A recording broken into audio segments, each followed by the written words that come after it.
நாம் திரு ஷியாம் அவர்களிடம் தொடர்ந்து பேசலாம்.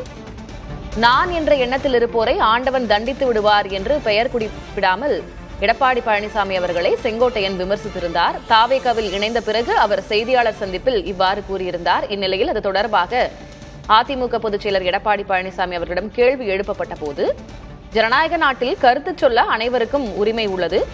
செங்கோட்டையன் இப்போது அதிமுகவே இல்லை, அதனால் அவரை பற்றி கருத்து சொல்ல ஒன்றுமே இல்லை என்று பேசியிருக்கிறார்.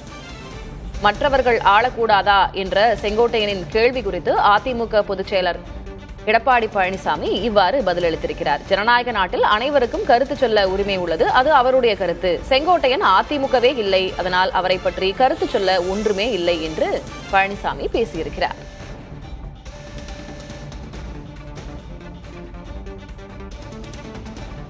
தொடர்ந்து பத்திரிகையாளர் தராசு ஷியாம் அவர்களிடம் பேசலாம். சார் வணக்கம்.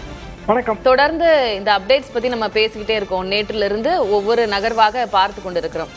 திரு எடப்பாடி பழனிசாமி அவர்களுடைய பதில், இப்போ செங்கோட்டையன் குறித்து என்ன கேட்டாலும் அவர் அதனை கடந்து செல்வதாகவே நம்ம புரிஞ்சுக்கலாம். அதிமுகவுக்கு தான் பெரிய பலவீனம் செங்கோட்டையனுக்கு தாவேக்கு சென்றதுல அப்படின்றதான் நிறைய பேருடைய கருத்தாக இருக்கிறது.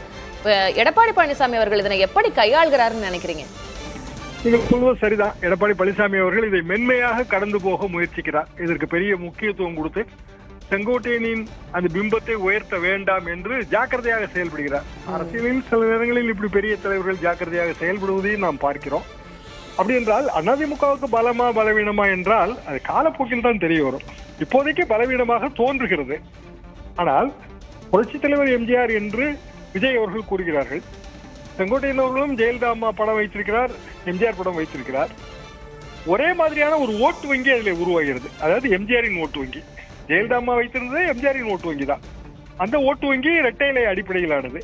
இரட்டை இலை யார் கையில் இருக்கிறது என்றால் எடப்பாடி பழனிசாமி அவர்கள் கையில் இருக்கிறது. ஆக ஒட்டுமொத்தத்திலே ஒரு ஓட்டு வங்கியிலே ஏதேனும் ஒரு பிளவு ஏற்படும் என்கிற ஒரு உணர்வு எனக்கெல்லாம் அப்படித்தான் இருக்கிறது. பிளவின் சதவீதம் எவ்வளவு அது நமக்கு உண்மையிலேயே தெரியாது, போக போகத்தான் தெரியும். விஜய்க்கு ஒரு நஷ்டம் இருக்கிறது இதுல. அவரை பொறுத்த வரைக்கும் அவரோட அப்பீல் என்பது ஃப்ரெஷ்னஸ் தான். இளைஞர் பட்டாளம் அவரே சொல்ற மாதிரி நண்பா, நண்பி, ஜென்சி, இளைஞர் பட்டாளம். மூத்த தலைவர்களாக வர வர இளைஞர் பட்டாளம் அது டயர்ட் ஆகுமா, இல்லைன்னா அந்த ஃப்ரெஷ்னஸ் அப்பீல் போகுமா, இதெல்லாம் இதுல கேள்விக்குரிய விஷயம். இல்ல, செங்கோட்டையன் மாதிரி ஒரு மூத்த தலைவரை தாவேக்கவில் இணைந்திருக்கிறார் அப்படிங்கும்போது அது இன்னும் மற்ற இளைஞர்களை ஈர்க்க தானே வாய்ப்பு இருக்கும். இவ்வளவு முக்கியமான தலைவரே வந்திருக்கிறாரு, தாவேக்கவுக்கான முக்கியத்துவம் கூடும்ல. அப்படி ஒரு பார்வை. அதே நேரத்துல அதிமுக அதிருப்தியாளர்கள் பல திசைகளில் இருப்பார்கள், பல்லாயிரக்கணக்கான கிளைக்கழகங்களில் இருப்பார்கள். அவர்கள்லாம் மீண்டும் தாவேக்காவுக்கு வருவார்கள். தாவேக்கால இணைந்த 4வது எம்எல்ஏ எக்ஸ் எம்எல்ஏ செங்கோட்டையன் அவர்கள். மயிலாப்பூர் ராஜலட்சுமி முதல் எம்எல்ஏ, அதிமுக எம்எல்ஏ. அதற்கு பிறகு தூத்துக்குடி எட்வின், அதற்கு பிறகு ஒரு எம்எல்ஏ, பெயர் எனக்கு மறந்து விட்டது. 3 எம்எல்ஏ ஏற்கனவே அங்க இருக்காங்க. அந்த 3 எக்ஸ் எம்எல்ஏஸ் எல்லாருமே அதிமுக, எல்லாருமே எக்ஸ் எம்எல்ஏஸ். அவர்களுக்கு அதுக்கு பிறகு அவங்க பெரிய அளவுக்கு ஜொலிக்கவே இல்லை.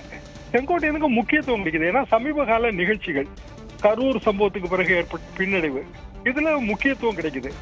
ஆனா அந்த முக்கியத்துவம் வர அனுபவ அடிப்படையிலானது இல்ல அவர் பெரிய டூர் பிளான் ஆர்கனைசர், அதெல்லாம் இன்னைக்கு இருக்கிற இந்த ஏஐ யுகத்துல டூர் பிளான் ஆர்கனைசேஷன் அல்லது அதை ஒருங்கிணைப்பது, இதெல்லாம் ஒரு பெரிய திறமைன்னுலாம் நம்ம சொல்ல முடியாதுங்க. இன்னைக்கு ஏஐ வந்துருச்சு, கூகுள் மேப் வந்துருச்சு, என்னெல்லாமோ வந்துருச்சு. அப்ப செங்கோட்டையனின் அட்வான்டேஜ் என்னவா இருக்கும்னா அதிமுக அதிருப்தியாளர்களை உள்ள கொண்டு வர்றது.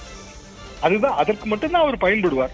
ஆனா அப்படி அதிருப்தியாளர்களாக உள்ள சேர சேர ஒரு கட்சியோட அந்த ஆவரேஜ் ஏஜ் இருக்கு இல்லைங்களா, வயது குறுக்கு விட்டு தோற்றம், அது ரொம்ப மாறும். இன்றைய தேதிக்கு தாவேகாவோட வயது குறுக்கு விட்டு தோற்றங்கிறது நான் நினைக்கிறது அரௌண்ட் 25 to 30. செங்கோட்டையனே அது இன்னைக்கு அந்த பேட்டியில சொல்லுவார், எல்லா குழந்தைகள்லாம் அம்மா அப்பாவை ஓட்டு போட சொல்றாங்க என்று சொல்லுவார். அது உண்மையிலேயே அதுதான் தாவேகாவோட அட்வான்டேஜ், விஜயோட அட்ராக்ஷன். அது மாறும்போது இதே அட்ராக்ஷன் தொடர்ந்து நீடிக்குமா? ஏன்னா அடுத்த 6 மாசம் இருக்கு கிட்டத்தட்ட. மே மாதம் எலெக்ஷன் வச்சுக்கலாம், பிப்ரவரி மாதம் நோட்டிபிகேஷன் இஷ்யூ ஆகும். அப்போ அந்தந்த கட்ட பணிகளை செய்யும் போது உள்ளூர்ல இருக்கிற தாவேகா இளைஞர்கள் அவங்க எந்த அளவுக்கு எடுத்துக்கிடுவாங்க, இதெல்லாம் கொஞ்சம் கேள்விக்குறியான விஷயம் தாங்க. நம்ம பொறுத்திருந்தே பார்க்கலாம். திரு ஷியாம், உங்களுடைய கருத்து பகிர்விற்கு நன்றி.